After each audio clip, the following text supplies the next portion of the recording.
This సాధనము conference will కానేరదు. now be recorded. అందువల్ల జగత్తు యొక్క కారణం మనకు ప్రత్యక్షంగా లేదు. తర్వాత ప్రత్యక్షంగా రెండో వాక్యం ఏంటండి? ప్రత్యక్షము మీద ఆధారపడిన అనుమాన ప్రమాణము కూడా దాన్ని గ్రహించుటకు సాధనము కానేరదు. అంటే ఒకటి ప్రత్యక్షంగా అది మనకి కనబడదు, రెండోది ప్రత్యక్షంగా లేదు కారణం. ప్రత్యక్షం మీద ఆధారపడిన దాని మీద కూడా అది ఉండడానికి వీలు లేదు. ప్రత్యక్ష ప్రమాణమే లేనప్పుడు ప్రత్యక్షం మీద ఆధారపడింది ఏ విధంగా ఉంటుంది? అందుకని జగత్తు యొక్క మూలానికి ఈ రెండు కూడా చాలటం లేదు. కావున ఈశ్వర ప్రవర్తితమైన వేదమే ప్రమాణముగా మనము దానిని గ్రహింపవలసి ఉన్నది. అది అక్కడ ఈశ్వరంతో ఇవ్వబడినటువంటి ఆ వేదమే మనకి ప్రమాణం. జగత్ సృష్టి యొక్క ఆరంభమునందు ఈశ్వరుడు ఉన్నాడు అనుట ఏమి ప్రమాణమున్నది? లోకములో ప్రతి కార్యము హలో జగత్ డిస్టర్బెన్స్ జస్ట్ చదవడంగా అలాగ స్పష్టంగా ఉచ్చారణతో చదవాలి అనే టార్గెట్ తోటే చదవండి. అర్థం నేను చెప్తాను, మీరు ఉచ్చారణ మీదే కాన్సన్ట్రేట్ పెట్టండి, అంటే కాన్సన్ట్రేషన్ పెట్టండి. జగత్ సృష్టి యొక్క ఆరంభమునందు ఈశ్వరుడు ఉన్నాడు అనుటకు ఏమి ప్రమాణం ఉన్నది? అది లోకం అంటే క్వశ్చన్ ఏంటంటే, జగత్తు సృష్టించబడడానికి ముందు ఈశ్వరుడు ఉన్నాడు అనడానికి ఏం ప్రమాణం ఉన్నది? ఓకే, లోకములో ప్రతి కార్యము చేతనుడైన కర్త వలనే ఏర్పడుచు ఉన్నది. అట్లే జగత్తు కూడా ఎందుకంటే మీరు ఈ చేతనుడు పదాలందరికీ అలవాటు అవ్వలేదు కదా, అందువల్ల ఆ తర్వాత కాన్సెప్ట్ కొంచెం జటిలంగా ఉంది కనుక ఇక్కడ స్లోగా చదవాల్సిన అవసరం ఉంది. ఒక కథ అయితే ఫాస్ట్ గా చదవచ్చు. చేతనుడు అంటే అక్కడ ప్రవర్తించి పనిచేసేవాడు అని అర్థం అన్నమాట. అందువలన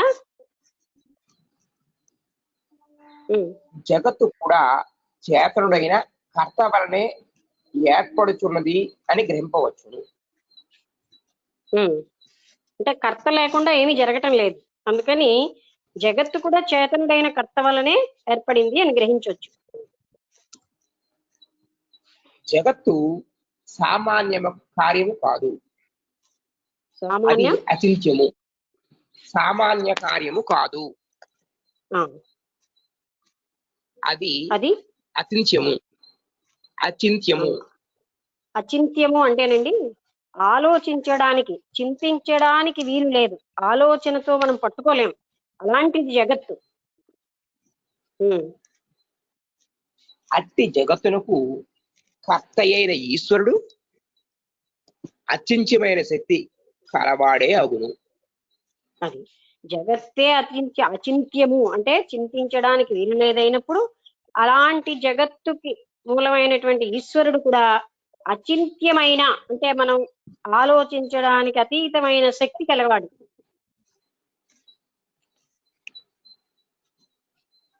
ఆయన యొక్క వాక్కులే వేదములు, ఆ ఈశ్వరుడు యొక్క వాక్కులే వేదములు.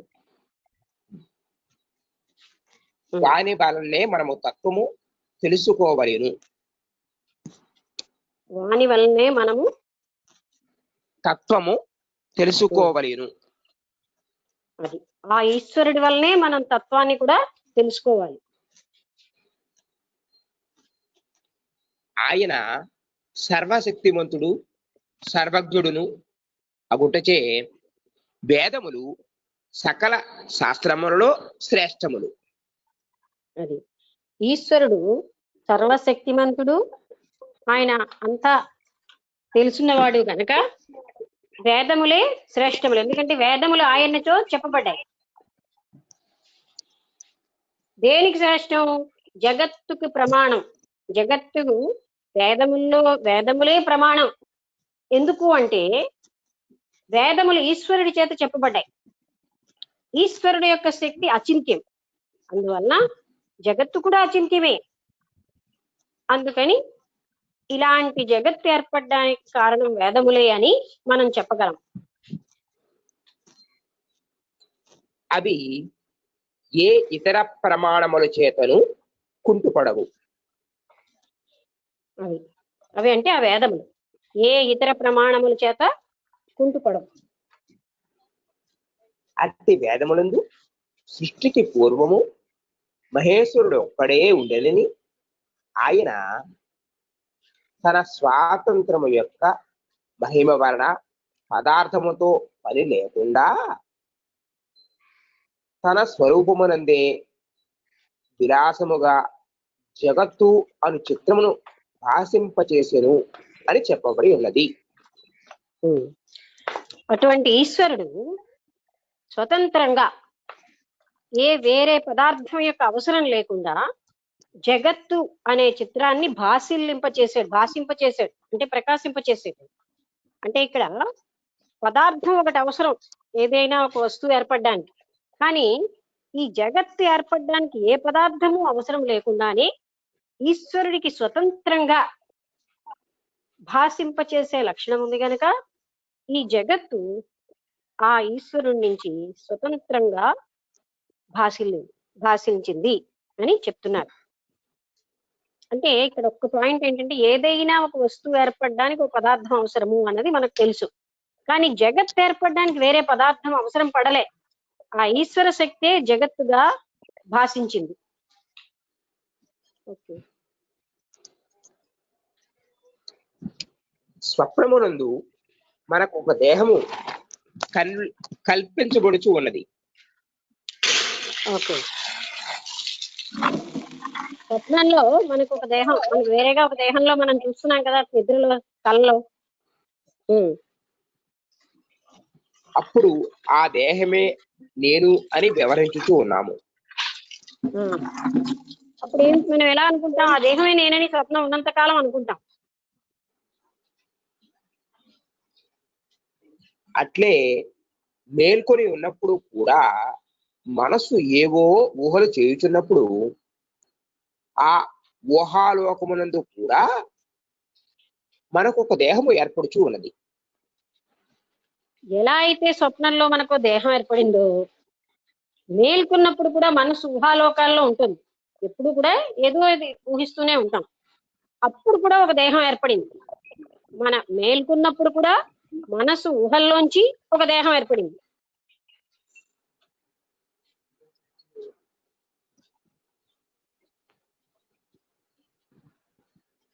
అప్పుడు కూడా ఆ దేహమే నేను అని వ్యవహరించుచూ ఉన్నాము. స్వప్నంలో కూడా దేహం నేను అనుకున్నట్టుగా జాగరూక అవస్థలో కూడా ఈ దేహమే నేనని వ్యవహరిస్తూ ఉంటాం. ఇక్కడ ఈ కాన్సెప్ట్ జాగ్రత్తగా వినండి. స్వప్నంలో ఎలా అయితే ఒక దేహం ఏర్పడుతుందో మన జాగరూక స్థితిలో కూడా మనసు ఊహల్లో ఒక దేహం ఏర్పడింది. స్వప్నంలో ఏర్పడిన దేహాన్ని నేననుకున్నట్టు జాగరూక అవస్థలో ఊహాత్మకంగా మనస్సుతో మనం కల్పనలో ఉన్నటువంటి ఆ దేహమే నేనని భ్రమిస్తున్నాము. ఓకే. ఆ విధముగానే ఈ పరమేశ్వరుడు కూడా విలాసముగా తాను భాషింపజేయుచున్న జగత్తు తానుగా వ్యవహరించుచూ ఉన్నాడు. అదే ఎలా అయితే ఊహల్లో అనుకున్నదే తానని మనం అనుకుంటున్నాము, తాను భాషింపచేస్తున్న జగత్తు తానుగా వ్యవహరిస్తున్నాడు పరమేశ్వరుడు కూడా. మనకు ఊహాలోకములో కనిపించుచున్న శరీరము స్వప్నములో ఉండదు. స్వప్నములో కనిపించుచున్న శరీరము జాగ్రత్తలో ఉండుట లేదు. ఊహాలోకాల్లో కనిపించే శరీరం స్వప్నంలో లేదు, స్వప్నంలో కనిపించే శరీరం జాగ్రత్త అవస్థలో లేదు. కావున ఈ శరీరములు మన స్వరూపము కావు. అందుకని స్వప్నంలో కనిపించే శరీరం అవనండి, జాగ్రత్త అవస్థలో కనబడే శరీరం అవనండి, ఇవేవి కూడా మన స్వరూపము కాదు. అట్లే పరమేశ్వరునికి విలాస కల్పితమైన ఈ జగత్తు ప్రళయమునందు ఉండదు. కావున ఇది ఆయనకు స్వరూపము కాదు. ఆపండి. కాన్సెప్ట్ అర్థం అయితే కావున అన్నది కూడా అర్థమైపోతుంది. ఓకే, ఇప్పుడు పరమేశ్వరుడి విలాసంతో కల్పించబడింది జగత్తు. ఈ పాయింట్ అందరూ చాలా కాంప్లికేటెడ్ కానీ ఈజీ కూడా. పరమేశ్వరుడి యొక్క విలాసంతో స్వయంగా భాసిల్లుతోంది ఈ జగత్తు. అంటే ఇది ఉత్పత్తి చేయబడలేదు. అలాంటి జగత్తు ప్రళయానంతరం కూడా అక్కడ ఏం ఉండదన్నమాట. ఎందుకంటే ఆయన సంకల్పంతో అయింది. అంటే కేవలంగా ఆ పరమాత్మతత్వమే జగత్తుగా భాసిల్లుతోంది. కావున ఇప్పుడు చదవండి. ఇది ఆయనకు స్వరూపము కాదు. ఇది ఎన్ని దేహములు ఇది ఆయనకు స్వరూపము కాదు. ఈ పాయింట్ మరి ఆపాలి కదండి మీరు. ఎందుకంటే ఇప్పుడు చూడండి, ఆ పరమాత్మ తత్వం జగత్తుగా భాసిల్లుతోంది కానీ జగత్తు ఆయన స్వరూపం కాదు. మనకి నిత్యంగా సత్యంగా కనబడే జగత్తు పరమాత్ముడి స్వరూపం కాదు. ఆయనకి ఎన్నో ఉంటాయి రూపాలు. ఆయన అనంతమైనటువంటి తన ఇష్టమైన రూపంలో రాగలడు. ఆయనకి అసలు రూపమే లేదు.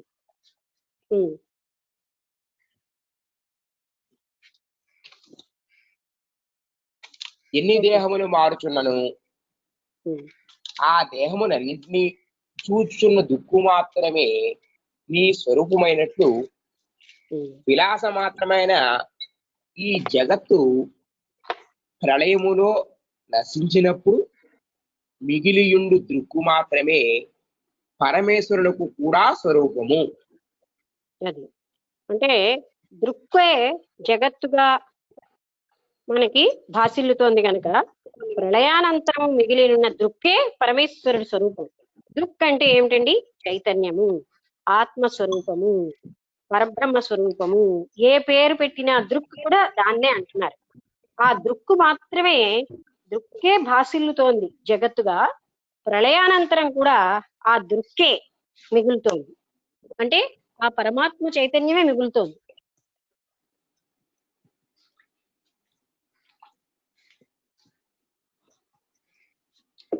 ఆ దృక్కునందే చదవండి. ఆ దృక్కునందే ఆయన చేత ఈ జగత్తు ఒక చిత్రముగా భాషింపజేయబడుచు ఉన్నది. అది ఆ దృక్కులోనే, ఆ దృక్కు చేతే, ఆయన అంటే దృక్స్వరూపుడే, ఇది ఒక చిత్రముగా భాసిల్లుతోంది.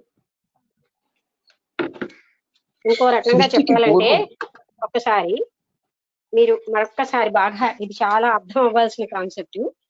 జగత్తు ఉద్భవించలేదు, చైతన్య స్వరూపమే జగత్తుగా భాసిల్లింది. ఆ చైతన్య స్వరూపాన్నే దృక్ అంటున్నాం. దృక్కు వలనే దృక్కు భాసిల్లుతోంది, వేరే కారణం ఏం లేదు. అందువల్ల ప్రళయానంతరం కూడా ఆ చైతన్యమే మిగిలింది. దృక్కే మిగిలిందంటే చైతన్యమే మిగిలిందని అర్థం. ఓకే. సృష్టికి పూర్వము దృక్కు తప్ప రెండవది ఏదీనూ లేదు. అది సృష్టికి పూర్వం కూడా కేవలంగా ఉన్న చైతన్యము లేదా దృక్కే ఉంది, ఇంకోటి ఏది రెండోది అన్నది లేదు. అట్టి ఎడల జగత్తు అను ఈ చిత్రము దృక్కునందు తప్ప ఎచ్చట భాషించును? దృక్కే చైతన్యము. చూడండి, అక్కడ కాకండి. ఎప్పుడైతే సృష్టి అనంతరం అంటే ప్రళయానంతరం దృక్కు మాత్రమే ఉంది, వేరే వస్తువేం లేదు. అందుకని దృక్కు తప్ప ఇంకా భాసిల్లేదేమీ లేదు. ఉన్నది ఒక్కటే ఒకటి, అదే చైతన్యం. ఓకే ఓకే చెప్పండి. పర్వాలేదు, చెప్పండి, చదవండి. అది లేకుండా ఎప్పుడైనను ఎక్కడైనను ఏది అయినను ఎట్లుండును? అది అంటే ఏమిటి? ఆ చైతన్యం, ఆ దృక్. అది లేకుండా ఎక్కడ ఏది ఎలా ఉండగలదు? ఉన్నది ఒక్కటే అయినప్పుడు రెండోది ఎక్కడైనా ఎలా ఉండగలదు అది లేకుండా? ఒక చోట ఎచ్చటనైనను నీవు చైతన్యము లేదు అని చెప్పుదువేని ఆ ప్రదేశమే ఉండదు. అది ఏదైనా ఒక స్థలం ఇది ఉండండి ఇక్కడ చైతన్యం లేదండి అని అంటే అలాంటి స్థలమే ఉండదన్నమాట. అంటే ఆ దృక్కు లేని ఆ చైతన్యం లేని స్థలమే లేదు. ఎందువల్ల అనగా చైతన్యము వలనే సకల ఉనికి ప్రకాశము కలుగుతున్నది. అది ఎందుకు అంటే ఆ చైతన్యం వల్లనే, మళ్ళీ దృక్ అంటే వేరే పదార్థం కాదు, ఆ దృక్కు వల్లనే సకలము ఉనికి చైతన్యం కలుగుతున్నాయి.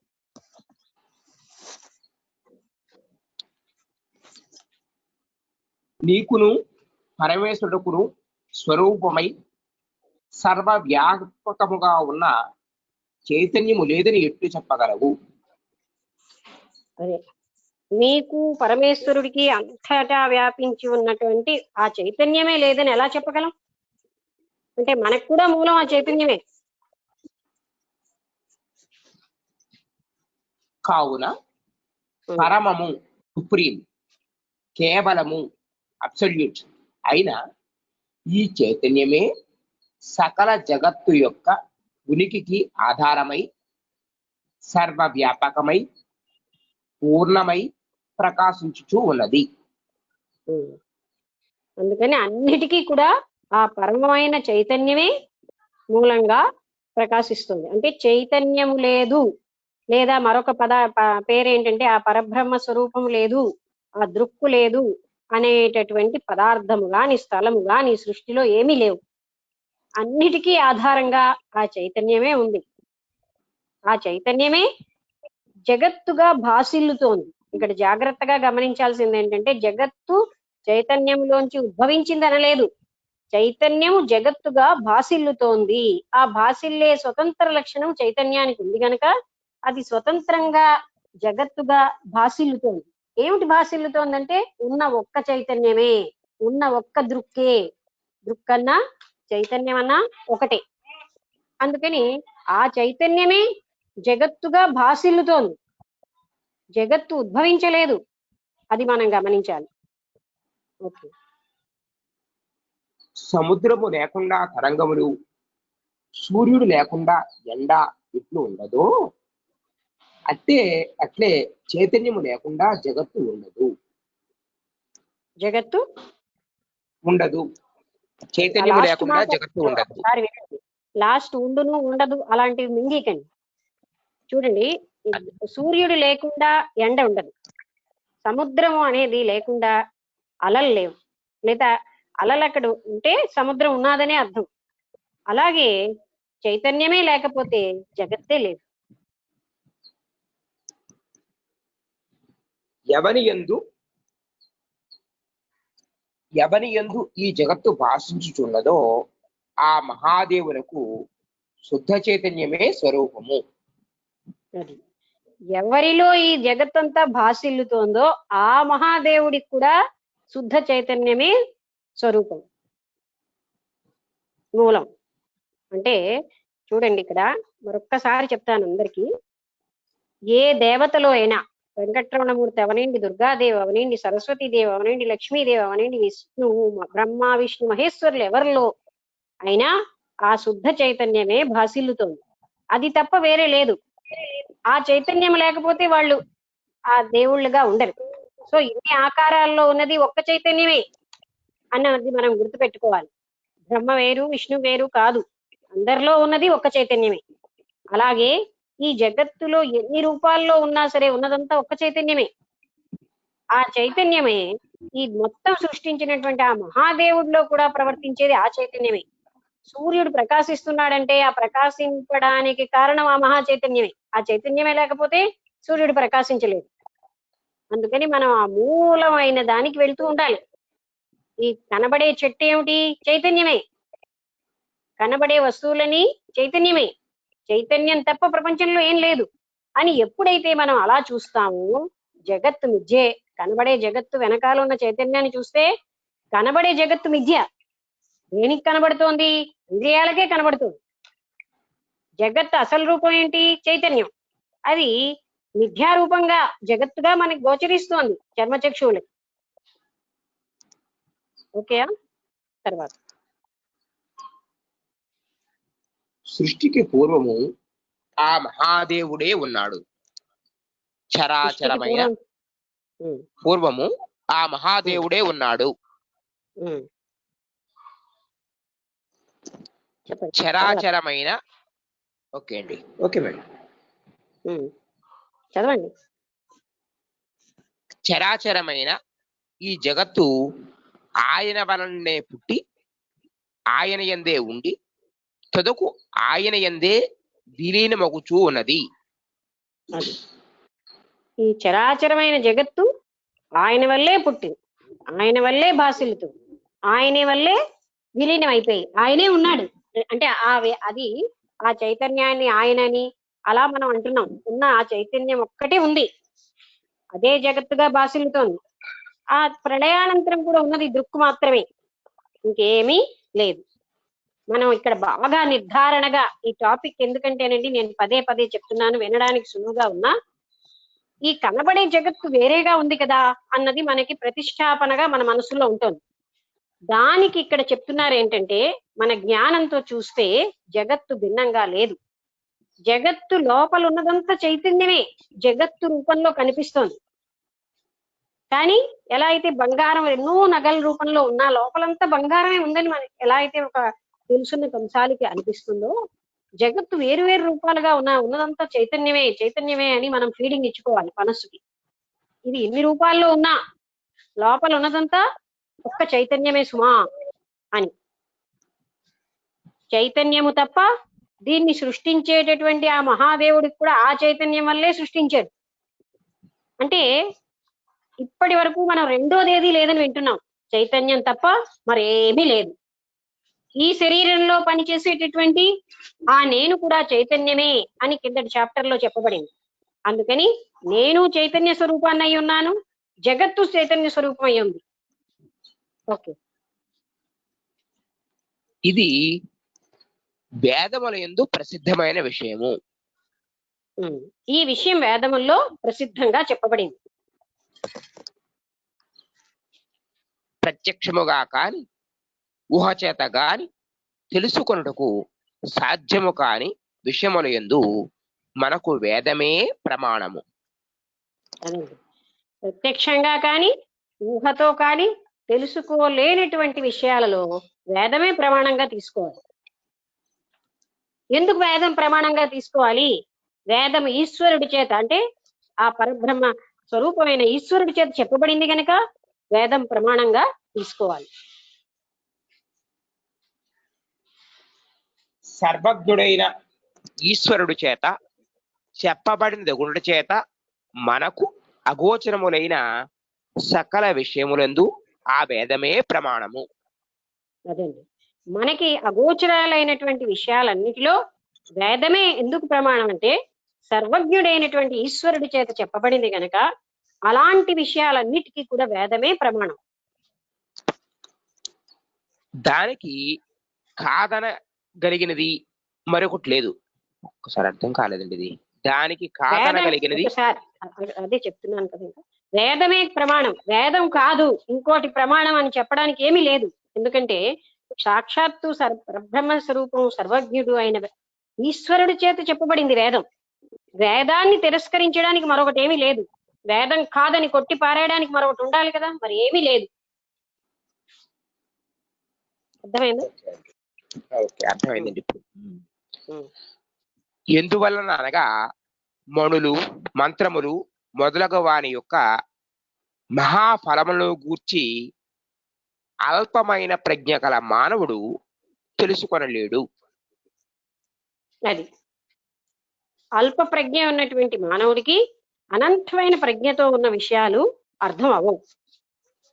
ఎందుకంటే మనం మామూలుగా ఇంకొకలా చెప్పుకోవాలంటే ఎంతకాలం శరీరంలోనే మనం ఉంటున్నాము అప్పుడు మన ప్రజ్ఞ అల్పంగానే ఉంది. శరీరం నేను అన్న భ్రాంతిలో ఉన్నంతసేపు మన ప్రజ్ఞ చాలా లిమిటెడ్. అన్లిమిటెడ్ ని లిమిటెడ్ తెలుసుకోలేదు. ఈ పరిమితమైన ఈ ప్రజ్ఞ, ఆ అనంతమైన ప్రజ్ఞని తెలుసుకోలేదు. అంటే ఒక చిన్న చెంబుతో ఒక సముద్రాన్ని వెళ్ళి మనం కొలవలేం. చిన్న చెంబు మన ప్రజ్ఞ అయితే అనంత ప్రజ్ఞ సముద్రం అనుకోండి. ఓకే. సమస్త జగత్తును గూర్చి మానవుల ప్రజ్ఞకు అగోచరములైన విషయములను బోధించుచున్న వేదము సర్వజ్ఞుడైన ఈశ్వరునిచే చెప్పబడినది అనుట నిశ్చితము. అది అగోచరమైనటువంటి ఎన్నో విషయాల కోసం చెప్పబడింది అన్నది కేవలం సర్వజ్ఞుడైన ఈశ్వరుడే చేయగలడు ఆ పని. అందువల్ల మరొక కన్ఫర్మేషన్ ఇస్తున్నారు. అందువల్ల వేదమే ప్రమాణం. వేదాన్ని కాకుండా ఒకటి ఈశ్వరుడి చేత చెప్పబడింది. వేదం కాకుండా ఇంకొక ప్రమాణం ఉంది అనేది ఏది లేదు.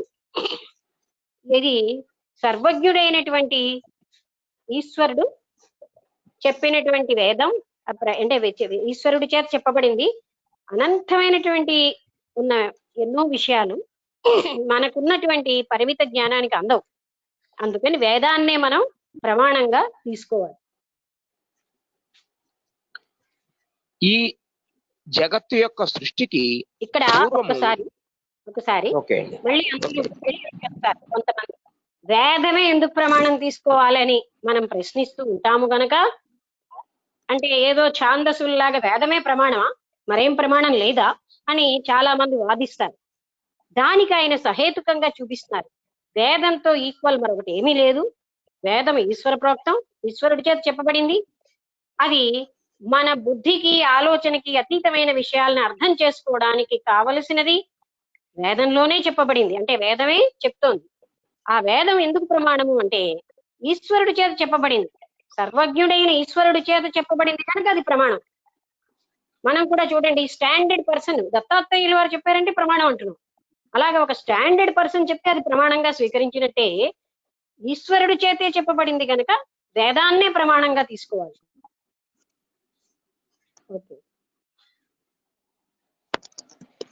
ఈ జగత్తు యొక్క సృష్టికి పూర్వము దేవుడు ఒక్కడే ఉండేననియు పూర్ణము స్వచ్ఛము అయిన స్వాతంత్ర్యము కలవాడు ఒకటిచే ఆ దేవుడు ఏ ద్రవ్యము లేకుండగానే సమస్త జగత్తును సృష్టించెను. ఈ జగత్తుకి మూలంలో కేవలంగా దేవుడు అంటే ఆ చైతన్య స్వరూపం, దృక్ స్వరూపం ఒక్కటే ఉంది. ఆ స్వరూపానికి స్వతంత్రంగా సృష్టించేటటువంటి శక్తి ఉండే బట్టి అది స్వతంత్రంగా భాసిల్లింది. అంటే సృష్టించబడలేదు, స్వతంత్రంగా జగత్తుగా సంకల్ప మాత్రంలో భాసిల్లింది అనమాట. కుమ్మరివానికి కుండ చేటుకు మట్టి కావలసినట్లు ఆయనకు ఏ ద్రవ్యము అక్కరలేదు. మళ్ళీ ఇక్కడ చెప్తున్నారు, కుమ్మరివాడికి కుండ చేయాలంటే మట్టి కావాలి. మరి భగవంతుడికి సృష్టి చేయాలంటే ఏ పదార్థం కావాలండి? ఏ పదార్థము అక్కర్లేకుండా ఆయన సర్వసమర్థుడు గనక సృష్టి చెయ్యగలిగాడు అంటే సృష్టిగా భాసిల్ల చేశాడు. అది ఆయన చెయ్యగలిగే ఆయన సమర్థత, స్వతంత్ర ప్రతిపత్తి ఆయనకు ఉంది. ఓకే. చైతన్య రూపమైన తనయందే ఆయన గోడ మీద బొమ్మలను వలె ఈ జగత్తును భాషింపజేసెను. భాషించడం అంటే ప్రకాశించడం. గోడ మీద బొమ్మలు ఎలా అయితే మనకి కనబడతాయో అలాగా ఆయన, ఆ పరమేశ్వరుడు లేకపోతే ఏ పేరైనా సరే ఆ చైతన్యం ఈ జగత్తుని భాసిల్ల చేసింది. ఈశ్వరుడు అంతటి నుండి పూర్ణుడై ఉండుట చేత ఆయనకు భిన్నముగా వెలుపల ఆయనకి భిన్నముగా వెలుపల వేరొక తావు లేనే లేదు. అది ఈశ్వరుడు అంతటా ఉన్నాడు. ఆయనకి భిన్నంగా, ఆయనకి వెలుపల వేరే ఏ పదార్థము లేదు.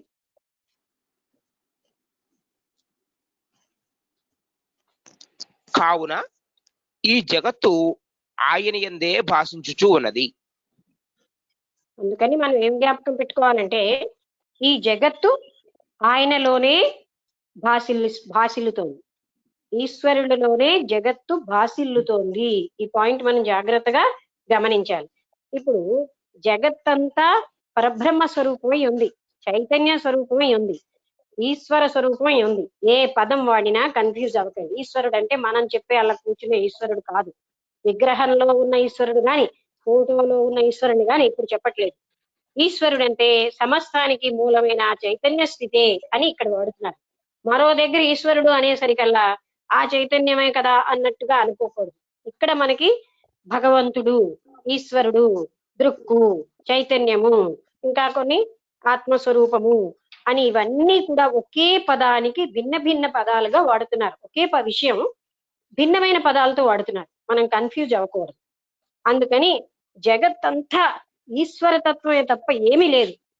అంటే జగత్తుగా చూడకుండా లోపల ఉన్న ఈశ్వర తత్వాన్ని చూసామనుకోండి, మనకి జగత్తు కనబడదు, ఈశ్వరత్వమే కనబడుతుంది అంతటా. ఓకే. చైతన్యమే ఆయన అగుటచే ఆయనకు భిన్నముగా ఎచ్చటను ఏదియు ప్రకాశించుటకు వీలు లేదు. అది ఈశ్వరుడు అంటే చైతన్యమే, అందువల్ల ఆయనకి భిన్నంగా ఎక్కడా ఏది ప్రకాశించడానికి వీలు లేదు. అద్దమునందు ప్రతిబింబం వలె ఈ జగత్తు ఆయన యందు కనిపించుతూ ఉన్నది అని అంట సర్వ విధముల సమంజసము. అది అద్దంలో ప్రతిబింబంలాగా ఆయనలో ఈ జగత్తు కనిపిస్తోందన్నవే సమంజసం.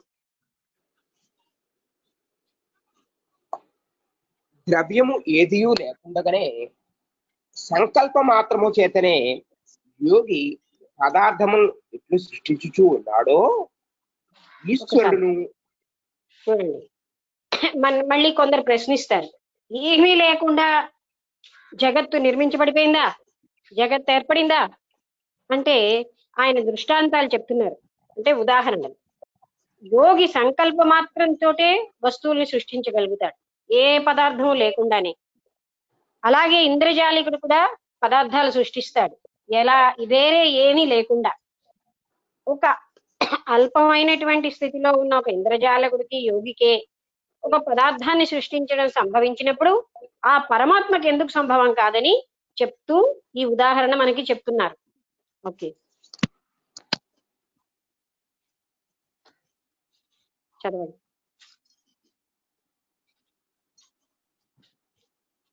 ఈశ్వరుడును అట్లే తన యందు జగత్తును భాషింపచేయుచూ ఉన్నాడు. కావున ఈ సృష్టి దేవుని యొక్క సంకల్ప నగరముతో సమానమనుట ఎల్లరికును సమ్మతము. అంటే ఈ సృష్టి కూడా దేవుడి యొక్క సంకల్ప నగరం, సంకల్పం వల్లే జరిగింది అనడం సమంజసం. భార్గవ, దీనిని మీ అనుభవం అనుసరించి కూడా ఒకసారి భార్గవుడన్నా పరశురాముడన్నా ఒకటే. భార్గవ, దీనిని నీ అనుభవం అనుసరించి కూడా విచారింపుము. అది నేను ఇప్పుడు చెప్పిన వాటిని నువ్వు అనుభవాలని కూడా పెట్టుకుని నీ అనుభవంతో కూడా విచారింపు. అంటే ఇప్పుడు ఎవరైనా ఏదైనా చెప్పారండి, దాన్ని ఏం చేయాలి? వినదగును ఎవ్వరు చెప్పిన వినినంతనే వేగపడక వివరింపతగును. మనం మళ్ళీ దాన్ని మనలో మనం విచారించాలి. ఎంతవరకు ఇది ఎలాగా అని అర్థం చేసుకోవడానికి విచారించి ప్రయత్నం చేస్తాం. అందుకని నువ్వు కూడా దీన్ని నువ్వు విచారించు అని చెప్తున్నాడు. నీ అనుభవంతో నువ్వు చూడు. నీవు ఆలోచించుచూ ఉన్నప్పుడు నీ మనసునందు ఎంతో మంది వ్యక్తులు, వారి చేత గ్రహింపబడుతున్న ఎన్నో పదార్థములు గోచరించుచూ ఉన్నది. అది నీ మనస్సులో కూడా నువ్వు ఆలోచిస్తూ ఉంటే ఎంతో మంది వ్యక్తులు, ఎన్నో రకాలైన పదార్థాలు కనిపిస్తున్నాయి కదా మనస్సులో. అది లోకమే కదా, అది ఒక లోకమే కదా. అది మనస్సులో కనబడేది కూడా ఒక లోకమే కదా. ఆ లోకమునందు స్త్రీలు పురుషులు నదులు కొండలు మొదలుగా ఎన్నయో భేదములు కనిపించుచూ ఉండును. ఆ మనస్సుతో సృష్టించబడిన లోకంలో కూడా స్త్రీలు పురుషులు నదులు కొండలు ఇలాంటివన్నీ ఎన్నో రూపాలుగా కనిపిస్తున్నాయి.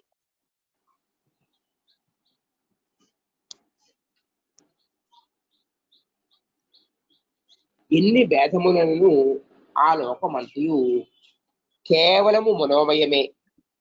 అది మనస్సును ఎన్ని భేదాలతో కనబడినటువంటి లోకం కూడా మనస్సుతో ఏర్పడిందే. మన మనస్సుతో ఎన్ని కొండలు నదులు సముద్రాలు మనుషులు జంతువులు అన్ని చూస్తున్నాం. వీటి మూలం ఏమిటి? మనోమయ లోకం. మనస్సుతోటే చూస్తున్నాం ఇవన్నీ.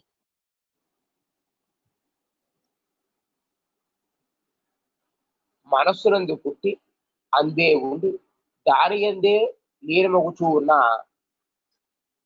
ఆ ఆలోచన ప్రపంచం అంతయు కేవలము మనోరూపమే. కేవలము మనోరూపమే. అది మనస్సులో ఉన్నటువంటి ఇవన్నీ కూడా మనం చూస్తున్న ఈ దృశ్యాలన్నీ మనసులో చూస్తున్నవన్నీ మనోరూపాలే, మనసుతో ఏర్పడబడినవి. అట్లే శివుని యందు పుట్టి అందే ఉండి ఆయన ఇందే లీనమగుచూ ఉన్న ఈ అట్లే ప్రపంచం నాకు అది ఎక్కడ అర్థం లేదు. శివుని యందు అట్లే శివుని యందే పుట్టి అందే ఉండి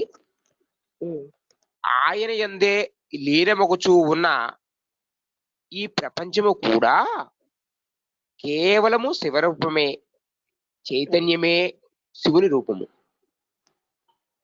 అయితే శివుడిలోనే పుట్టి ఉన్న ఈ ప్రపంచం ఇన్ని రూపాలుగా ఉన్నా అవి కేవలంగా శివరూపమే. మనస్సులో ఉద్భవించినవన్నీ మనోరూపం అయినట్టుగా శివుడిలో పుట్టినటువంటి ఈ జగత్ అంతా కూడా శివమయమై ఉంది, చైతన్యమయమై ఉంది, శివరూపమై ఉంది.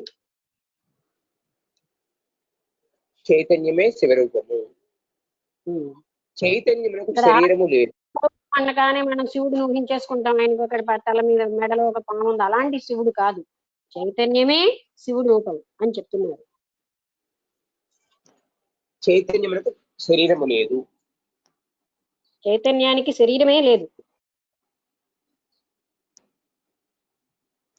త్రిపుర అనంత శక్తి సర్వసాక్షిణి అని చెప్పబడుచున్న ఈ చైతన్యము అంతటి నుండి పూర్ణముగా ఉన్నది. త్రిపుర అంటే ఈ చైతన్యమే. ఇది అంతటా ఉండి పూర్ణముగా ఉన్న చైతన్యమే త్రిపుర. త్రిపుర అంటే ఎవరండి? అంతటా ఉన్నటువంటి అంతటికి కారణమైన ఆ చైతన్యాన్ని త్రిపుర అంటున్నాం. దాని ఎందు విభాగములు లేవు. అందులో చైతన్యంలో విభాగాలేమీ లేవు.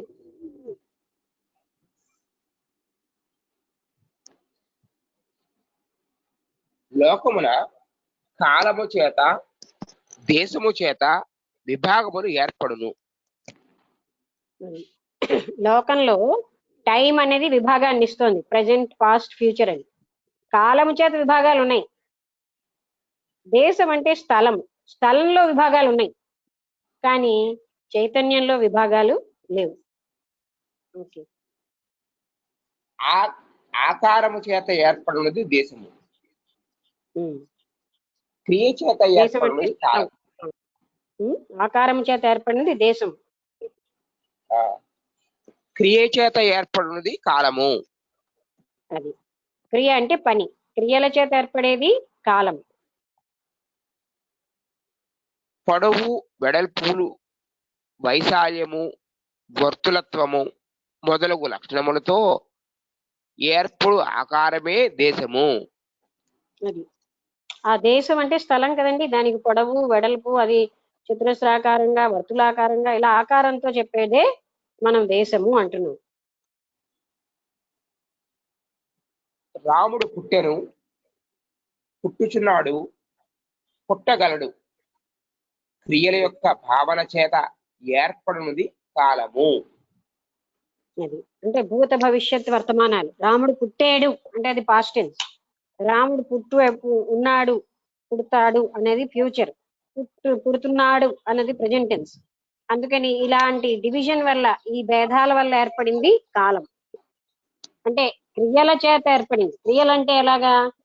నేను వచ్చాను, నేను వస్తాను, నేను వస్తున్నాను, ఇలాంటి క్రియల చేత ఏర్పడింది కనుక దీన్ని కాలము అంటున్నాం.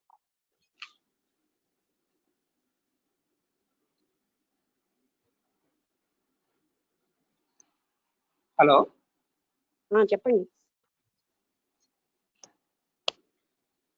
నేను ఆపిగానే మీరు చదవండి.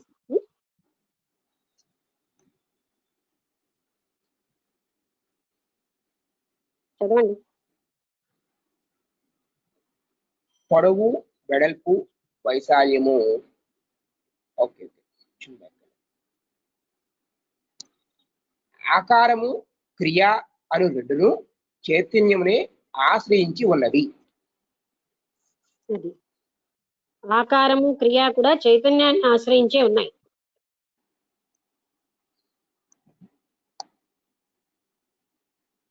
చైతన్యమును వదిలినచో అది ఉండుట, మనకు కనిపించుట జరగదు. చైతన్యమే లేకపోతే అవి ఉన్నట్టు గాని కనిపించడం గాని జరగదు.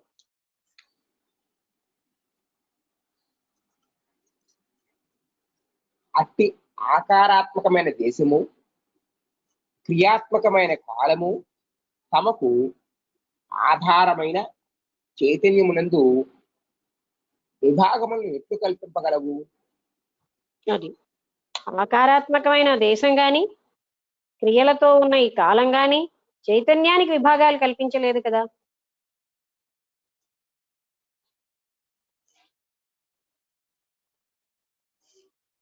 చైతన్యము లేని దేశము కాని కాలము కాని ఏదైనా కలదా చెప్పుము. చైతన్యం లేని దేశం కానీ, చైతన్యం లేని కాలం కానీ ఎక్కడైనా ఉంటుందా?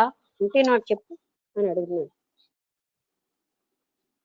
ఎక్కడ నీవు చైతన్యము లేదని చెప్పుదువో అది అసలు ఎట్లుండును?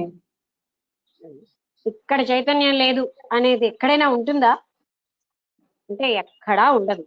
చైతన్యం లేని స్థలం అంటూ ఎక్కడైనా ఉందా అని ప్రశ్నిస్తున్నారు. పదార్థములకు అస్తిత్వము చైతన్యము వల్లనే కలుగుచూ ఉన్నది. అది పదార్థములుగా అస్తిత్వంగా ఉంటాయి. ఉన్న పదార్థముగా మనకు కనబడుతోందంటే అది చైతన్యం వల్లనే.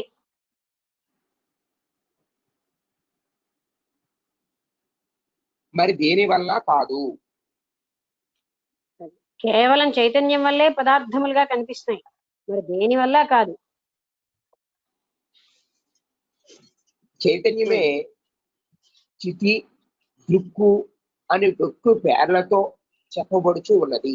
చైతన్యమే, మళ్ళీ చూస్తానండి, చైతన్యమే చితి, దృక్కు అని దొక్కు పేర్లతో చెప్పబడుచు ఉన్నది. మనము చిత్ అంటాము, చితి అన్నా, చిత్ అన్నా, దృక్ అన్నా ఒక్క చైతన్యమే, అన్ని పేర్లతో చెప్పబడుతుంది. చిన్మాత్ర స్వరూపం అంటాం. అంటే అదేమిటండి, చిన్మాత్ర వేరా దృక్ వేరా అనుకోవడానికి లేదు. దృక్ అన్నా, చితి అన్నా, చిత్ అన్నా, చిన్మాత్ర అన్నా, ఆత్మస్వరూపం అన్నా ఇవన్నీ ఒకదానికే పేరు. అది లేనిచో ఏ పదార్థమునకు కూడా ప్రకాశము ఉండదు. చైతన్యమే లేకపోతే ఏ పదార్థం ప్రకాశించదు. జడములు స్వయముగా ప్రకాశింపవు. అని జడములేవి కూడా స్వయంగా ప్రకాశించవు. అది చితి వలననే ప్రకాశించుచూ ఉన్నది. అందులో ఉన్న చైతన్యము లేదా చితి వలనే అన్ని జడములు ప్రకాశిస్తున్నాయి. సకలమును ప్రకాశింపజేయుచున్న ఆ చితి స్వయముగా ప్రకాశించుచు స్వతంత్రముగా ఉన్నది. అయితే ఆ చిత్ స్వరూపం ఏమిటి? అది అన్నిటినీ ప్రకాశింపచేస్తోంది. అది స్వయంగా ప్రకాశిస్తూ అంతటా ఉన్నది ఆ చిత్ స్వరూపం. స్వతంత్రంగా కూడా ఉంది.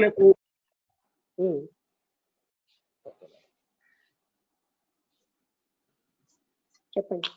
చదవచ్చండి. నేను ఆపగానే చదవండి. అస్తిత్వమునకు ప్రకాశమునకు సంబంధం ఏమున్నది? అది ఒక వస్తువు ఉండవచ్చు, అది మనకు కనిపించకపోవచ్చు అని నీవు అడగవచ్చు. ఇక్కడ ఉండడానికి ప్రకాశింప చేయడానికి సంబంధం ఏమిటి? ఒక వస్తువు ఉండొచ్చు, మనకు కనబడకపోవచ్చు. సమాధానము వినుము. సమాధానము వినుము. దానికి అతనే ప్రశ్న వేసి సమాధానం చెప్తున్నారు. మనకు ప్రకాశింపని పదార్థము అనగా మనకు తెలియని పదార్థము కూడా గుండుని ఒప్పుకున్నచో మనకు కనిపించుచూ ఉన్న వస్తువునకు లేని వస్తువునకు భేదము ఎట్లు చెప్పగలవు? ఒక పదార్థము మనకు కనిపించుచూ ఉన్నప్పుడు అది ఉన్నది అనుచున్నాము. వేరొకటి మనకు కనిపించినప్పుడు దాని లేదు అనుచున్నాము. నీవు చెప్పినట్లుగా కనిపించని దాన్ని కూడా ఉన్నది అని చెప్పవలను అన్నచో ఇది ఉన్నది అది లేదు అను వ్యవహారము ఎట్లు జరుగును? అది అంటే కనిపిస్తేనే ఉన్నది అంటున్నాం, కనపడకపోతే లేదంటున్నాం. కనబడంది కూడా ఉన్నది అని అంటే ఇది ఉంది ఇది లేదు అన్న వ్యవహారమే రాదు కదా. అంటే కనిపిస్తున్నాయి కనుక ఉన్నది అంటున్నాం, కనబడలేదన్నవన్నీ లేవు అంటున్నాం. ఓకే. ఒక చోట నారింజ పండు ఉన్నది, అది కనిపించినప్పుడు ఇదిగో నారింజ పండు ఉన్నది అనుచున్నాము. అప్పుడు మామిడి పండు కనిపించకుండానిచో మామిడి పండు లేదు అనుచున్నాము. మనకు ఇప్పుడు మామిడి దగ్గర నారింజ పండే కనబడింది, మామిడి పండు కనబడలే, అందుకని ఇదిగో నారింజ పండు ఉంది.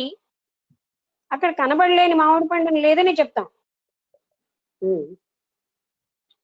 మనకు ఇప్పుడు మామిడి పండు కనిపించకపోయినను ఇంకొక చోట ఉండదా అన్నచో ఆ మాట నిలువదు.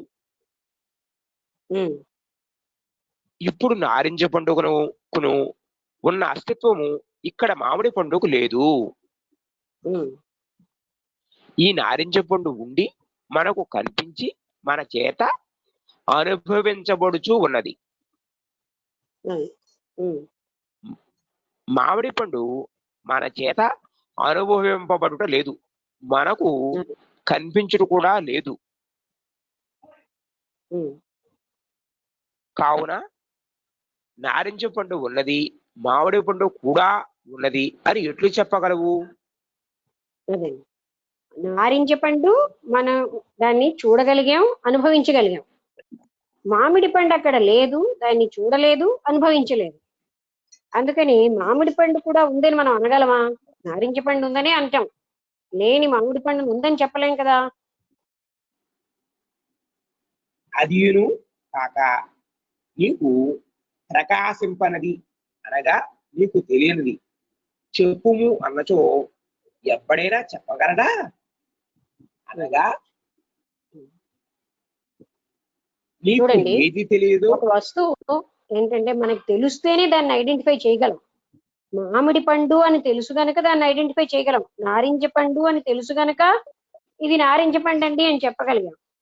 తెలియని వస్తువు ఏదైనా ఉందనుకోండి, దాన్ని మనం గుర్తించలేము. ఇంతకు ముందు తెలిస్తేనే దాన్ని గుర్తించగలిగాం. అందుకని పూర్వజ్ఞానం ఉండబట్టే ఇది నారింజ పండు, ఇది మామిడి పండు అని మనం గుర్తించగలిగాం. ఓకే. అనగా నీకు ఏది తెలియదో అది నీకు లేదు, అది తెలిసిన వారికి ఇతరులకు ఉన్నను నీకు లేదు. ఎవరికి ఏది ఉన్నను వారికి తెలిసియే ఉండను. ఎవరికి ఏది ఉన్నను వారికి తెలిసియే ఉండును. ఏది ఉన్నను ఉన్నను స్ట్రెస్సింగ్ గా చదవండి. అంటే ఎవరినైనా ఏదైనా ఇది ఉంది అంటే వాళ్ళకి తెలిస్తేనే దాన్ని ఉంది అని చెప్పగలరు. లేకపోతే అది ఉంది అని చెప్పలేరు. అంతకు ముందు తెలిసిన వస్తువునే మేము అక్కడ ఫలానావి చూసామండి అంటారు. చూడనివి వందలు ఉంటాయి. అంటే ఇంకా వస్తువులు మనం చెప్పనివి వందలు ఉన్నా అవన్నీ మనకి తెలియవు గనక మనకి తెలుసున్నవి ఏవైనా ఉంటే వాటినే మనం ఉన్నాయని చెప్తున్నాం.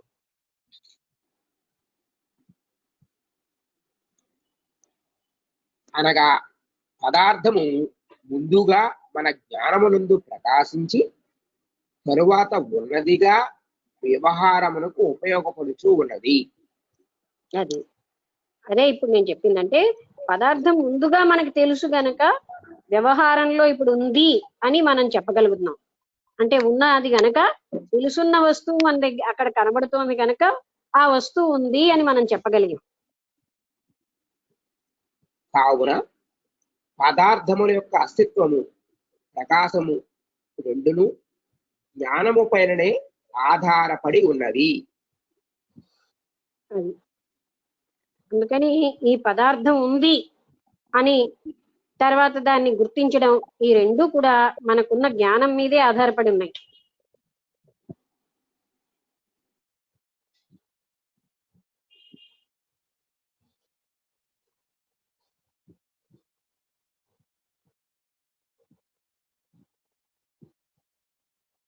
ఏమిటి ఇంత గ్యాప్ వచ్చింది ఆంజనేయమూర్తి గారు?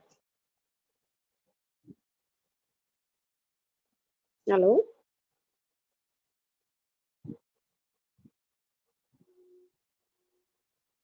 ఉన్నారు కానీ ఆంజనేయ మాట్లాడట్లేదు. లైన్ లో ఉన్నారు కానీ ఏంటో మాట్లాడట్లేదు. ఆంజనేయమూర్తి గారు ఏమైంది? ఆఫ్లైన్ అయ్యారండి ఆయన. మేడం ఆఫ్లైన్ అయ్యారు, వస్తారనుకుంటా. ఏదో టెక్నికల్ గా కట్ అయినట్టుంది. ఓకే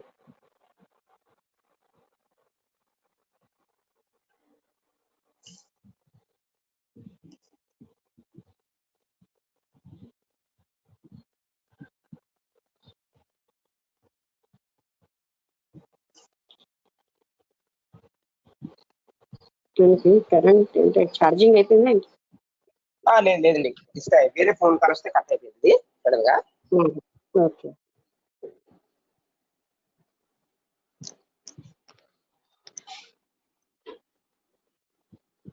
జ్ఞానమే చితి, మళ్ళీ చదివాను. చితి వలనే పదార్థములకు అస్తిత్వము ప్రకాశము కలుగుతూ ఉన్నది. కావున ప్రతిబింబముల యొక్క అస్తిత్వము ప్రకాశము, దర్పణము యొక్క అస్తిత్వము ప్రకాశము కన్నా ఎట్లు భిన్నము కాదో అట్లే పదార్థముల యొక్క అస్తిత్వము చితి యొక్క ప్రకాశము కన్నా భిన్నము కాదు.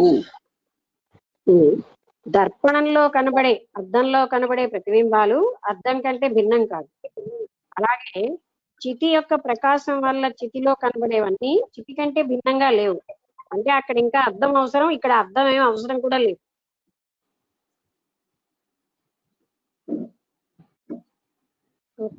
అట్లే చితియే జగత్తు యొక్క అస్తిత్వం. అందువలన సర్వము చితియే.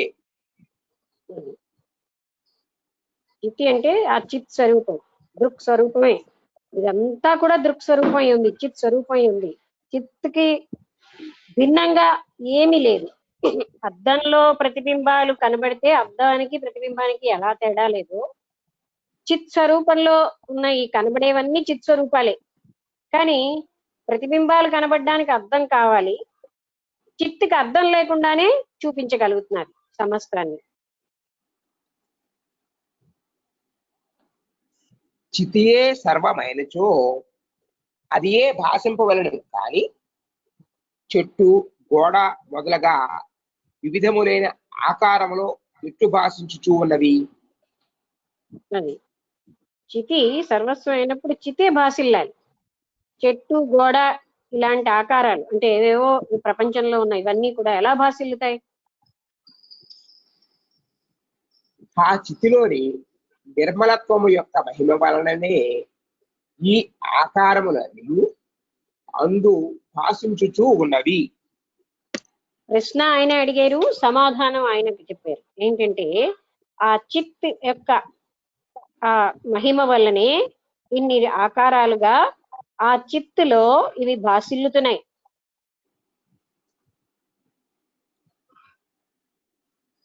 అద్దము యొక్క కఠినత్వము చేత నిర్మలత్వము చేతను దాని యందు ప్రతిబింబములు ఏర్పడుచూ ఉన్నవి. అద్దం యొక్క కఠినత్వం, నిర్మలత్వం, దీని వలన మాత్రమే ప్రతిబింబాలు ఏర్పడతాయి. నిర్మలత్వంలో ఏర్పడిన ప్రతిబింబాలు చక్కగా నిర్మలంగా చక్కగా కనిపిస్తాయి. అద్దం గరుకుగా అలా ఉంటే ప్రతిబింబాలు సరిగ్గా కనబడవు. ఆ రెండు గుణముల యొక్క హెచ్చు తగ్గుల చేత ప్రతిబింబములు స్పష్టముగా నుండుట అస్పష్టముగా నుండుట ఏర్పడుచూ ఉన్నది. అది అద్దం నిర్మలంగా ఉంది, ప్రతిబింబాలు కూడా దాన్ని బట్టే ఉంటాయి. అద్దం గరకుగా ఉన్నది, అప్పుడు ప్రతిబింబాలు అస్పష్టంగా ఉంటాయి. నిర్మలమైన జలమునందు కాఠన్యము లేకుండాచే ప్రతిబింబము అస్పష్టముగా ఉండును. నిర్మలమైన జలమును నిర్మలమైన జలమునందు కాఠిన్యము లేకుండాచే ప్రతిబింబము అస్పష్టముగా ఉండును. కాఠిన్యం లేకపోవడం వల్ల ప్రతిబింబం అస్పష్టంగా ఉంటుంది. చదవండి అయినా. నిర్మలత్వము అసలే లేకుండాచే గోడ యందు వలె కాఠిన్యము బొత్తిగా లేకుండాచే ఆకాశమునందు ప్రతిబింబము ఏర్పడుట లేదు. అంటే అద్దానికైనా సరే వెనకాల ఏదో ఉండబట్టే మనకి ఆ కోటింగ్ వల్ల ప్రతిబింబాలు ఏర్పడుతున్నాయి. ఆ నిర్మలమైన జలంలో గాని, అంటే కొంత కాఠిన్యం అన్నది ఉంటేనే గాని మనకి ప్రతిబింబాలు ఏర్పడవు. పూర్తి కాఠిన్యం ఉన్నా ఏర్పడదు, పూర్తి నిర్మలత్వం వల్ల ఏర్పడదు. అద్దము జడము అస్వతంత్రము అగుట చేత దానికన్నా భిన్నముగా పదార్థములు ఉన్నప్పుడే అవి దాని యందు ప్రతిబింబించును. అద్దానికి ప్రతిబింబం ఉంటేనే గాని, అంటే వస్తువు ఉంటే గాని ప్రతిబింబాలు కనబడవు. అద్దము జడం, దానంతరం అది ప్రతిబింబాలను చూపెట్టలేదు. ఎదురుగుండా వస్తువులు ఉంటే గాని అది ప్రతిబింబాన్ని చూపెట్టలేదు. ఎందుకంటే అద్దం జడం గనక. పదార్థము లేకున్నా అద్దమున ప్రతిబింబములు ఉండవు. ఎదురుగుండా పదార్థం తీసేసామనుకోండి, అద్దంలో ప్రతిబింబాలు ఏమి ఉండవు. కానీ సర్వవ్యాపకము స్వతంత్రము అయిన చితి అద్దము వంటిది కాదు. అది చాలా క్లారిటీ. అద్దానికంటే ఎదురుగుండా ప్రతిబింబం ఉండాలి, అంటే వస్తువు ఉంటేనే ప్రతిబింబాన్ని ఇస్తుంది. సర్వవ్యాపకము అంటే సమర్థత ఉన్నటువంటి చిత్ శక్తికి వేరే వస్తువు అక్కర్లేకుండానే ఇది ప్రతిబింబం ఇవ్వగలదు.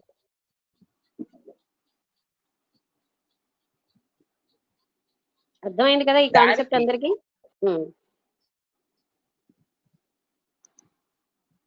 చదవచ్చండి? చదవండి. మధ్యలో ఒకవేళ మీరు ఎక్స్ప్లెయిన్ చేసినప్పుడు చెప్పినా అంతర్గతంగా శాంతం వహించండి. ఓకే. కట్ అయిపోయినా మాట వినిపించబోయిందా అని డౌట్ వచ్చింది. ఇంకా చెప్పవలసింది అర్థం కాని పరిస్థితిలో అనిపించి ఇంకా చెప్తారేమో అనిపించి అర్థం కాలేదు ఇక్కడ ఒక రకంగా, అందుకని మళ్ళీ ఆగం బాగా. ఓకే సరే.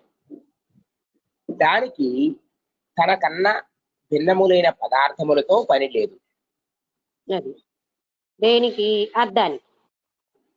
ఎందుకంటే అక్కడ భిన్నములైన పదార్థములు ఉంటేనే, అంటే అద్దంలో ప్రతిబింబాలు వస్తాయి. ఇక్కడ చైతన్య శక్తి ఉందనుకోండి, వేరే పదార్థముల అవసరం లేదు. దానికి స్వయం ప్రతిపత్తితోటే అది ప్రతిబింబాన్ని ఇవ్వగలదు. అద్దానికి వస్తువులు ఎలా అవసరమో చైతన్యానికి అవసరం లేదు ప్రతిబింబం ఇవ్వడానికి. ఓకే, చదవండి.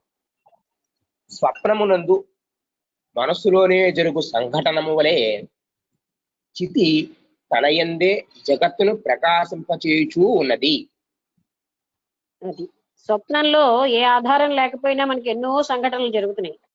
చితి కూడా మన మనస్సులోనే ఈ జగత్తుని ప్రకాశింపచేస్తుంది. చిత్ శక్తి. చితి అంటే మరో చితి అలా ఆలోచించకండి, ఇక్కడ చిత్ శక్తిని చితి అంటున్నారు. చిత్ అన్నా దృక్ అన్నా ఒకటే విషయం, చితి అన్నా. ఓకే. అద్దము మొదలుగా అన్నిటిలో కన్నను చితియందు నిర్మలత్వము కఠినత్వము అధికముగా ఉన్నది. పదార్థములు అవయవముల సముదాయముచే రూపొందును. అప్పుడు అవయవముల మధ్యలో ఇతర పదార్థ అవయవములు చేరినచో మాలిన్యము ఏర్పడును. వాని మధ్యలో ఇతర పదార్థముల అవయవములు చేరినచో మాలిన్యము ఏర్పడును. మళ్ళీ అక్కడ అర్థం కాలేదు. చేరినచో వరకు అర్థమైంది, తర్వాతే అర్థం కాలేదు. మాలిన్యము మాలిన్యమా? ఓకే. ఓకే, అంటే పదార్థములో ఇంకో పదార్థం కానీ చేరితేనే మనం మాలిన్యం ఏర్పడింది అంటాం. అంటే ఫర్ ఎగ్జాంపుల్ బంగారం ఎక్స్ట్రాక్షన్ లో వెండి వచ్చింది అనుకోండి, ఆ వెండి అక్కడ మాలిన్యం. అంటే ఇతర పదార్థాన్నే మనం అలా అంటాం. వెండి ఎక్స్ట్రాక్షన్ లో జింక్ వస్తే జింక్ మాలిన్యం అంటాం. అంటే ఇతర పదార్థాలు కలిస్తే మాలిన్యము అని అంటున్నాం. అద్దముపై దుమ్ము చేత మాలిన్యము ఏర్పడుచూ ఉన్నది. అద్దం మీద దుమ్ము ఏర్పడితే అప్పుడు అది మాలిన్యం అనేది ఏర్పడింది అంటాం. అవయవముల కూర్పు యొక్క గాఢతను బట్టి పదార్థముల యొక్క కూర్పు యొక్క అవయవముల కూర్పు యొక్క గాఢతను బట్టి క్లోజ్నెస్ పదార్థముల యొక్క కఠినత్వము ఏర్పడింది. ఇక్కడ అవయవాలు అంటే శరీర అవయవములు కాదు, అక్కడ ఉన్నటువంటి భిన్న భిన్న పదార్థముల కూర్పు చేత అని అర్థం. అంటే అక్కడ అవయవములు అంటే అంగాలు, డిఫరెంట్ అంటే కాంపోనెంట్స్ అన్ని కలిస్తేనే ఒక పదార్థం ఏర్పడుతుంది. అవయవముల కూర్పు యొక్క గాఢత చేతనే రాయి కఠినమగుచూ ఉన్నది. అది ఎంత గాఢంగా అయితే అదంత కఠినమా లేకపోతే సరళమా అనేది ఆ అవయవముల కూర్పు యొక్క గాఢత్వం మీద ఆధారపడి ఉంటుంది. ఆ కూర్పు విరళము అగుట చేత నీరు పల్చగా ఉన్నది. ఆ కూర్పు కాని విరళం అంటే అదే కొంచెం పల్చగా ఉంటే అది పల్చగా ఉంది అంటాం. నీటిలో అలా ఉండబట్టే నీరు పల్చగా ఉంది. చితి ఆకాశము వలె సదా నిర్మలము అఖండము ఏకరూపమై అవయవములు లేనిది ఒకటిచే దాని ఎందున్న నిర్మలత్వము కఠినత్వము అను గుణములు అన్ని పదార్థములలో కన్నా అధికముగా ఉన్నది.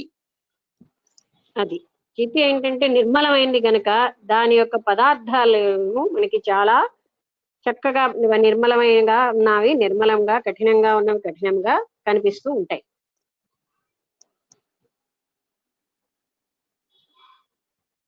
అందువలన చితియందు జగత్తు అద్భుతమైన చిత్రముగా ప్రతిబింబించుచూ ఉన్నది.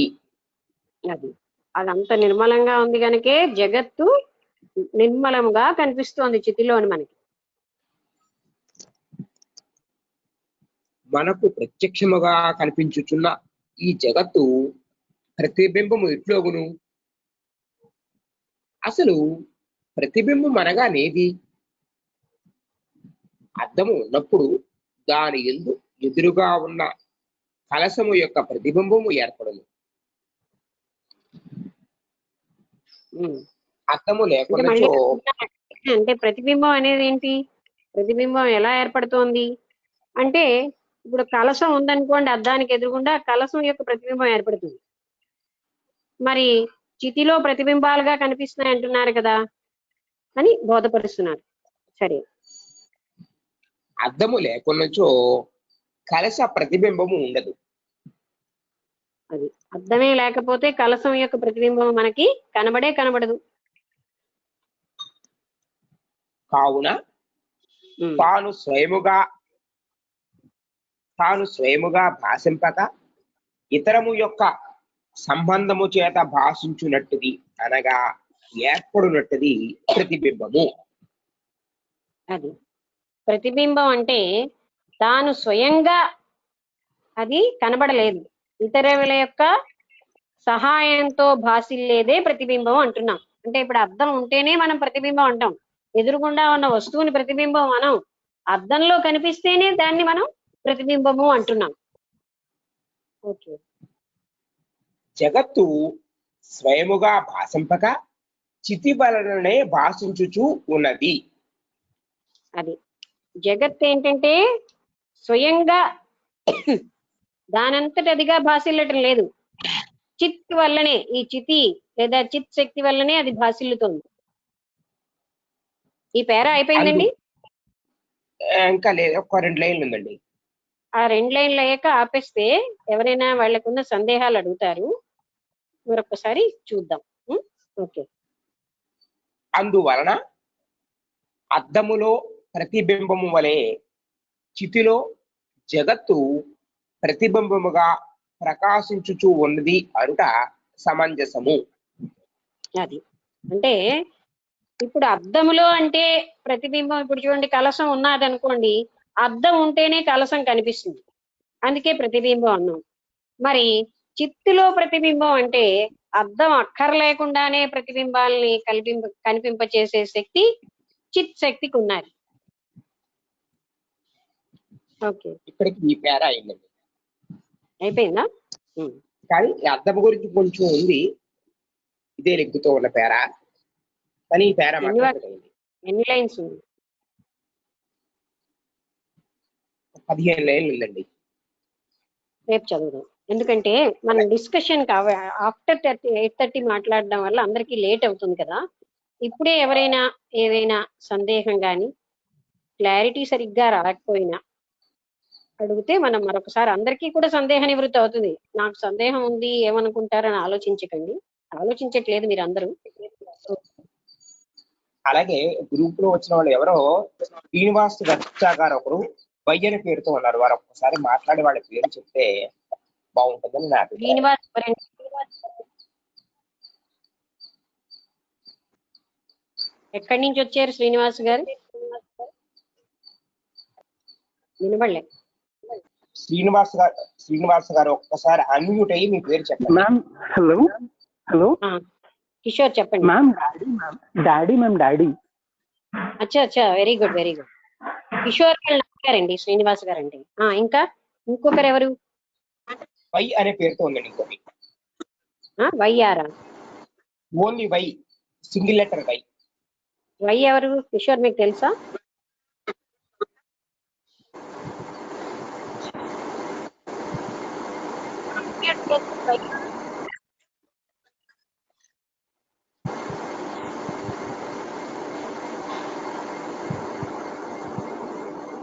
Okay madam. చెప్పలేదా? ఆయన లైన్లోకి రాలేదు మరి.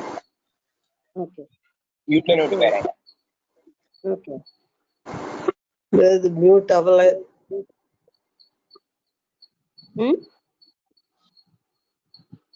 ఓకే. అయితే ఇవాళ తులసిరామ్ గారు వచ్చారు కొత్తగా, మరడాన్ నాగేశ్వరరావు గారు వచ్చారా? అది ఆయనకి ఇంకా కరెక్ట్ అవ్వలేదని చెప్పి అన్నారు, మరి ఆయన రాలే. ఆయనకి విడిగా లింక్ విడిగా పంపానండి, కానీ ఆయన చూసుకోలేదు. ఆ లింక్ ని పంపాను, ఆయనకు అందింది కానీ లింక్ ఫోన్ చేయాల్సిన తర్వాత ఆంజనేయ.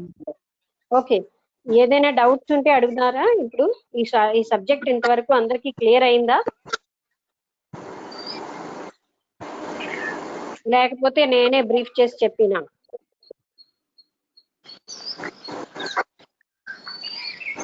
మీరే చెప్పండి మేడం. ఎవరికి సందేహాలు లేవు కదా? First doubt, next okay. నిన్నంతా కూడా నేనెవరు, ఆత్మస్వరూపం అన్న దాని మీద ప్రస్తావిస్తే, ఈ రోజు జగత్తు కోసం ప్రశ్నిస్తున్నారు. ఎందుకంటే నేను జగత్తు ఇది కదా మనకి జగత్ అంటే ఈ కనిపించే దృశ్య జగత్తు కోసం మాట్లాడుతున్నారు. అయితే నేను కేవలంగా చిన్మాత్ర స్వరూపిణే అయి ఉన్నాను అని నిన్న మనకి మ్యూట్ చేసుకోండి అందరూ, సౌండ్ వస్తుంది.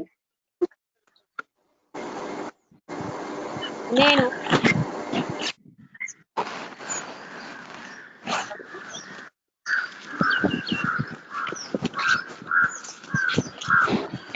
ఎవరు మ్యూట్ చేయలేదు, చేసేయండి.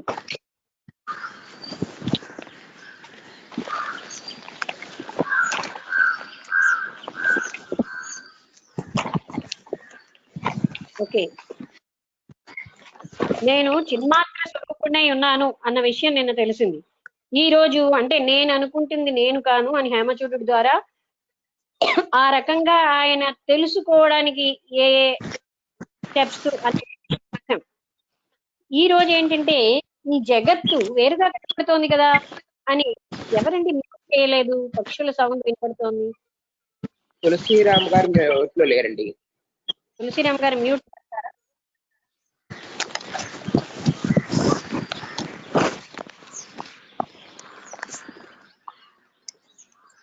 ఓకే, అయితే జగత్తు వేరేగా కనబడుతూ ఉంటే మరి లేదని ఎలా అనగలను అని ప్రశ్నించాడు అన్నమాట. అప్పుడు ఆయన ఏం చెప్తున్నాడంటే ఆ చెప్పడంలో మనకి ఎన్నో రకాలుగా బోధపరిచారు. ఎలాగా అంటే ఒక వస్తువు మనకి ఒకటి ఆ వేరేగా కనబడడానికి ఇప్పుడు అద్దంలో ఒక వస్తువు ఉంటేనే అది ప్రతిబింబంగా కనబడుతుంది. ఇదంతా చిత్తు స్వరూపమై ఉంది, చిత్తులోనే ప్రతిబింబంగా కనబడుతుంది. మరి ఒక వస్తువుకు ప్రతిబింబం కనబడాలంటే అద్దం అవసరం. అందుకని చిత్తుకు అద్దం అవసరమా అంటే అవసరం లేదు. చిత్తుకున్న సర్వ స్వతంత్రత వల్ల ఆ అది ప్రతిబింబాలుగా భాసిల్లింప చేయగలదు. ఆ ప్రతిబింబాలుగా భాసిల్లుతున్నది కూడా చిన్మాత్ర స్వరూపమే. అయితే వాటిని మనకి తెలిస్తే గుర్తించగలం, తెలియని వాటిని గుర్తించలేము. మనం అక్కడ లేనంత మాత్రంలో అంటే కనబడితేనే ఉన్నదంటున్నాం, కనబడకపోతే లేదంటున్నాం అనే ఉదాహరణ చెప్పారు. కనిపించే వస్తువు కూడా మనకి తెలిస్తేనే దాన్ని గుర్తించగలం, తెలియకపోతే గుర్తించలేము అంటూ ఈ మొత్తం ఈ చిత్ స్వరూపం అంతా అయ్యున్నా సరే మనకి ఆ చిత్ స్వరూపం యొక్క పరిచయం లేకపోవడం వల్ల జగత్తంతా చిన్మాత్ర స్వరూపంగా ఉంది అన్నది మనం తెలుసుకోలేకపోతున్నాం. ఎన్నో వేరువేరు దృశ్యాలుగా కనబడుతున్న ఈ జగత్ అంతటికీ మూలం చిన్మాత్ర స్వరూపమే. చిత్తు తప్ప మరొకటి లేదు. ఎందుకంటే అది పదార్థంగా ఏర్పడలేదు. వేరే పదార్థంగా ఏర్పడితే సృష్టి అనంతరం ఆ పదార్థం మిగులుతుంది. కానీ ప్రళయకాలంలో కూడా చిన్మాత్ర స్వరూపమే ఉంటుంది, మరేమీ లేదు. ఆ స్వరూపం అన్నదాన్ని మనస్సు కూడా అందదు, మాటలతో వర్ణించలేం. అది కనబడనంత మాత్రంలో లేదనడానికి లేదు. అది మనస్సు కావల ఉన్నది గనక మనస్సుతో పట్టుకోలేం. అటువంటి చిన్మాత్ర స్వరూపంతో ఇన్ని భిన్న రకాలుగా కనిపిస్తున్న ఈ జగత్తంతా నిర్మించబడిందనకంటే చిత్ విలాసంగా భాసిల్లుతోంది జగత్తుగా. అంటే అయితే ఇలా భాసిల్లుతున్న జగత్తు అది అస్తిత్వం ఉన్నట్టు కనబడేటటువంటి స్వతంత్ర ప్రతిపత్తి కూడా చిత్తుకి ఉండబట్టి ఇది ఉన్నట్టు మనకి కనిపిస్తుంది. కానీ వస్తువు అంటూ వేరే ఏమీ లేదు. ఆ చిత్ శక్తి లేనటువంటిది ఏమీ లేదు ఈ ప్రపంచంలో, ఈ సృష్టిలో. ఏదైనా ఒక ప్రదేశం కానీ, ఏదైనా ఒక కాలం కానీ, కాలం ఎలాగంటే తెలుసుకుంటామంటే క్రియల వల్ల తెలుసుకుంటాం. అంటే గతంలో జరిగిపోయిన వాటిని గతమని, అవబోయేవని భవిష్యత్ అని, వర్తమానం అని క్రియలని బట్టి చెప్తున్నాం. అందుకని ఏ కాలంలో గాని ఏ ప్రదేశంలో కానీ చిత్ అన్నది లేనిదేమీ లేదు కదా. అలాంటిది ఎక్కడైనా ఉన్నదంటే అది ఉండదు. అంటే సమస్తము చిన్మాత్ర స్వరూపమే, జగత్తంతా చిన్మాత్ర స్వరూపమే అని పదే పదే రకరకాలైన ఉదాహరణలతో చెప్తున్నారు. అద్దం ఎందుకు చెప్పారంటే అద్దంలో ప్రతిబింబం ఎలా అయితే ఉందో ఈ జగత్తు మనకి అలా ప్రతిబింబంలాగే ఉంది. అద్దానికి ప్రతిబింబం కనబడడానికి అద్దం అవసరమైతే చిత్ శక్తికి అద్దం అవసరం లేకుండానే ప్రతిబింబం చేయగలదు. ఇక్కడ ప్రతిబింబము అనగానే వస్తువు ఏదో అవసరం అని అనుకోక్కర్లే.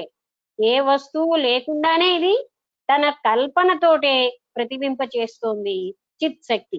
అందుకని మూలానికి వెళితే ఈ జగత్ అంటూ వేరేగా లేదు, ఇదంతా కూడా చిన్మాత్ర స్వరూపంగానే ఉంది అనే విషయం నా కంటికి అలా కనబడటం లేదే అంటే అది కంటికి కనబడేది కాదు. మీరు నేను ఇక్కడ E=mc² అనే ఉదాహరణ ఇచ్చాను. అంటే ఐన్స్టీన్ గారు చెప్పారు ఏమిటంటే శక్తిని సమీకరిస్తే పదార్థం ఏర్పడుతుంది, పదార్థాన్ని విచ్ఛిన్నం చేస్తే అఖండ శక్తి వస్తుంది. చేతిలో ఒక చిన్న అగ్గిపుల్ల ఉందండి, అగ్గిపుల్లగా చూస్తే మీకు అగ్గిపుల్లే, అది కేవలంగా శక్తిగా చూడండి, అక్కడ అగ్గిపుల్ల కనబడదు, శక్తే కనబడుతుంది. అలాగనే ఈ పదార్థాలన్నిటినీ శక్తిగా చూస్తే ప్రపంచం అంతా శక్తిమయమే. శక్తి బదులుగా చిన్మాత్రగా చూడండి, ఇన్ని భిన్న రూపాల్లో ఉన్న లోపల ఉన్నటువంటి ఆ చిన్మాత్ర ఒకటే కనబడుతుంది. అది జ్ఞానంతో కనబడుతుంది మనకి. అందుకని ఈ ప్రపంచంగా లేదిది చిత్ శక్తిగానే ఉంది అన్నదే నిజమైనటువంటి సత్యం. అంటే నిజంగా చూడడం ఏంటి, దాని నిజస్వరూపాన్ని చూడడం. మనం చూసేదేంటి, కేవలంగా భ్రాంతి మాత్రంగా ఉన్నదాన్ని చూస్తున్నాం.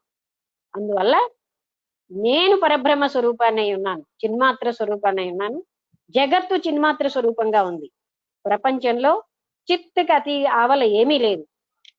అయితే మనం ఏం చెప్తున్నారంటే వీటంతటికీ కూడా ఈశ్వరోక్తాలైనటువంటి వేదాలే ప్రమాణం. ఎందుకంటే వేదాలని మించి ప్రమాణం లేదు, అంతటా సర్వజ్ఞుడైనటువంటి ఈశ్వరుడి చేత చెప్పబడ్డాయి వేదాలు గనక వేదం చెప్పిందే ప్రమాణం. వేదాలని మించిన ప్రమాణం ఇంతవరకు ఎక్కడా లేనే లేదు. అందుకే ప్రతిదానికి మనకి వేదమే ప్రమాణం. ఈశ్వరుడు చేత చెప్పబడిన, ఎటువంటి ఈశ్వరుడు, సర్వజ్ఞుడైనటువంటి ఈశ్వరుడి చేత చెప్పబడిన వేదమే మనకి అంతటికీ ప్రమాణం. అందువల్ల ఇదంతా కూడా నథింగ్ బట్ చిన్మాత్ర స్వరూపమే అని మనం చూడడమే. అది నిజంగా ఈనాడు మనకి జ్ఞానం తెలియజేసింది ఏంటంటే జగత్ అన్నది లేనే లేదు, అసలు చిన్మాత్ర స్వరూపమే ఉంది అనే విషయాన్ని మనం రూఢి చేసుకోవాలి. ఓకే, అర్థమైంది కదా అందరికి? అంటే మేడం ఇక్కడ ఏంటంటే ఇది అప్రోచ్ అనేటటువంటిది ఇది మన తాలూకి ఇన్నర్ టెంపర్మెంట్ తోటి రెజొనేట్ అవుతున్నది అనేటటువంటి భావం, అంతే కదా? తెలుగులో అడుగమ్మా, ఏంటి పదం ఏంటో అర్థం కాలేదు, మొదటిసారి అన్న పదం. అంటే ఇది మనం తెలుసుకోవడానికి అప్రోచ్ ప్రాసెస్ మనలో ఉండేటటువంటి ఇన్నర్ టెంపర్మెంట్, అంటే అదే మీరు చెప్తున్నటువంటి అచిత్ శక్తి అనేటటువంటిది, దాంతో మనం మన తాలూకా సెల్ఫ్, మన రియలైజేషన్ అనేటటువంటి దాంతో అంటే రెజొనేట్ అవటం, దాంతో సింక్రనైజ్ అవటం, అంతేనా? అంటే ఒకటి విను, తర్వాతది మొదట ఏంటంటే జగత్ కేవలంగా చిన్మాత్ర స్వరూపం అనేది మనకి ఇప్పుడు తెలిసింది. నేను చిన్మాత్ర స్వరూపం నిన్ననే తెలిసింది.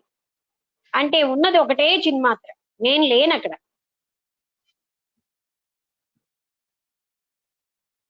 చిత్తు ఉన్నది, దృక్ ఒక్కటే ఉంది.